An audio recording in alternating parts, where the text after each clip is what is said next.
నిలబెట్టి చూపించాం, నిలబడి ఉన్నాం, మీ భవిష్యత్తు కోసం ఉన్నాం. యువతరానికి ఏ సంపద విడిచిపెట్టాం? యుద్ధము, రక్తము, కన్నీరు తప్ప, గాయాలు, బాధలు, వేదనలు తప్ప, కలలు కలలు కలలు తప్ప, పిరికితనం, మోసం తప్ప. కష్టాలు మనకి, సంపద పెద్దిరెడ్డి గారికి, మిథున్ రెడ్డి గారికి, జగన్ రెడ్డి గారికి.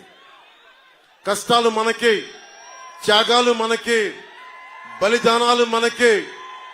ఈ రోజున ఇంత మండుటెండలో వచ్చి ఇంతమంది రోడ్డు మీదకి వచ్చి మీరు తెలుపుతున్నారంటే మీ ఆవేదన నాకు అర్థమవుతా ఉంది. మీ కష్టం తెలుసుకున్నవాడిని, మీలో ఒకరిని. 30,000 మంది ఆడపిల్లలు ఆంధ్రప్రదేశ్ నుంచి గాయపైతే, అదృశ్యమైతే వీళ్ళకి పట్టదు. పెద్దిరెడ్డి గారికి పట్టదు, మిథున్ రెడ్డి గారికి పట్టదు, జగన్ గారికి పట్టదు. వాళ్ళు వచ్చి కేవలం దోపిడీ చేయడం తప్ప ఇంతమంది ఆడపిల్లలు అదృశ్యం అయిపోయారే, వీళ్ళ గురించి మాట్లాడాలన్న ధ్యాస లేదు వీళ్ళకి. ఢిల్లీలో ఒక రోజు మిథున్ రెడ్డి గారు కనిపించారు.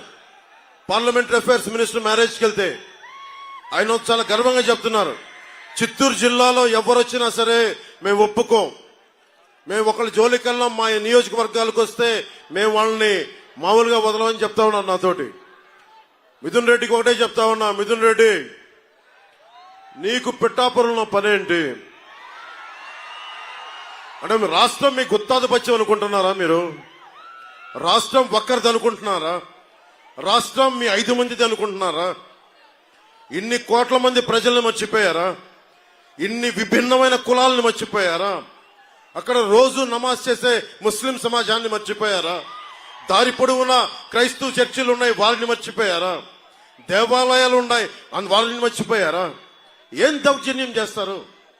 రాజకీయాలు ఇక్కడ అందరికీ ఒకటే చెప్తా ఉన్నా, నాకేం సరదా కాదు రాజకీయాలు. అడ్డగోలుగా ప్రతి అడ్డమైన ఎదవ చేత తిట్టించుకోవడానికి నాకు పౌరుషం లేదనుకుంటున్నారా మీరు? ప్రతి పనికి మాలిన ఎదవ తిడతాడు. దేనికోసం తిట్టించుకుంటున్నా? మీ భవిష్యత్తు కోసం, ఆడబిడ్డల సంరక్షణ కోసం, ఆడబిడ్డల భద్రత కోసం, పెద్దలకి ఒక భద్రత ఇవ్వడం కోసం, కన్నీరు పెట్టే రైతాంగం కన్నీరు తోడడం కోసం, మీ భవిష్యత్తు కోసం. ఓటు ఎందుకు చీలకూడదన్నాను? రాయలసీమ ఒకరి గుత్తాధిపత్యమా?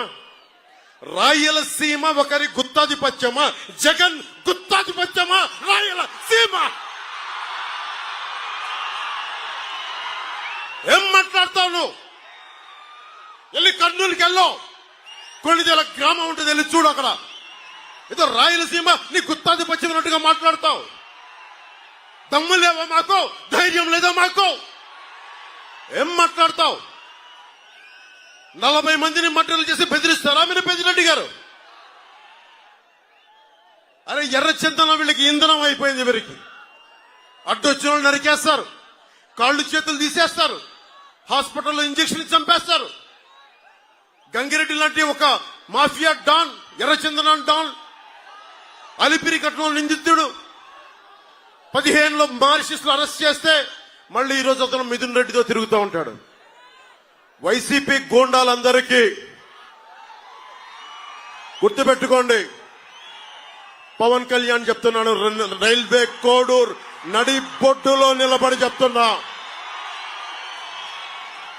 రైల్వే కోడూర్ నడి బొడ్డులో నిలబడి చెప్తున్నా, ఒక్కొక్క వైసీపీ గుండాలకి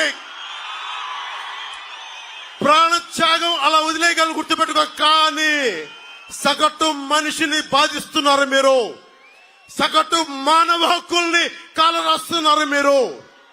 మీ అంతు చూస్తాం, వీధుల్లోకి లాక్కొస్తాం, మర్చిపోకండి.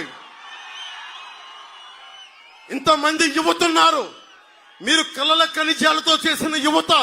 మీరే కనుక నిజంగా గుండెల లోతుల్లోంచి ధైర్యం తెచ్చుకొని రోడ్ల మీదకి వస్తే ఒక పెద్దిరెడ్డి, మిథున్ రెడ్డి, జగన్ రోడ్ల మీదకి రాగలరా? మీకు పిరికితనం వచ్చేసింది మీలో, ధైర్యం చచ్చిపోయింది మీలో. నేను వచ్చినప్పుడు రోడ్ల మీదకి రావడం కాదు, తప్పు జరిగినప్పుడు రోడ్ల మీదకి వచ్చి బయటికి రావాలి, నిలబడాలి.